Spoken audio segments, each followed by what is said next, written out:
Si vous recherchiez une recette diététique, c'est certainement pas celle-là, mais alors qu'est-ce qu'elle est bonne. C'est un gratin de pâtes avec des oignons caramélisés, des champignons et de la saucisse de Montbéliard. C'est vraiment excellent. Oh là là là là là là. Je vous montre comment on fait. On commence par mettre de l'eau à bouillir et le faitout à chauffer. Ensuite, on va éplucher 2 oignons et 2 gousses d'ail fumé. L'oignon, je veux vraiment des très très fines lamelles. Je vais utiliser ma mandoline. On va réserver dans un saladier le temps de découper les autres ingrédients. Ensuite, on prend des saucisses de Montbéliard. Je vais en mettre 3 et les 2 autres, je les ferai avec de la purée. D'abord en 2, puis encore en 2. Et on va faire des petits morceaux. Faut vraiment que je demande à mon père de m'aiguiser le couteau. Papa, si tu passes par là. Couteau, s'il te plaît. Ça coupe plus. La poêle est chaude, donc je vais tout de suite mettre les saucisses sans matière grasse parce que c'est déjà très gras.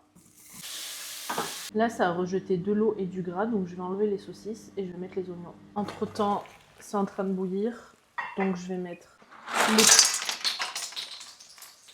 les pâtes pour 7 minutes. Là-dedans, je vais mettre mes oignons et je vais juste rajouter un peu d'huile. Je repasse ici, je vais ciseler mon ail, je le rajoute sur l'oignon et là, je vais découper des champignons. Vous voyez, j'en ai fait beaucoup, je sais pas, peut-être 10 ou 12. Ils sont bien fondants, je vais rajouter les champignons.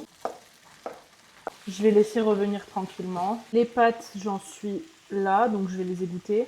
Là-dedans, un pot entier de crème. Oui, c'est pas une recette diète, hein, vous vous doutez bien. Un peu d'eau, un tout petit peu, hein, juste pour allonger un peu la sauce. Je vais assaisonner avec du poivre, un peu de paprika, un peu de persil séché. Je goûte quand même avant d'enfourner pour voir si ça manque de rien. Je peux saler un peu par contre. Du fromage. Quelle merveille. Je remets du fromage, là j'en mets beaucoup. Comme ça va bien gratiner. Je vais juste finir sur le dessus avec des petits morceaux de morbier. Je mets au four.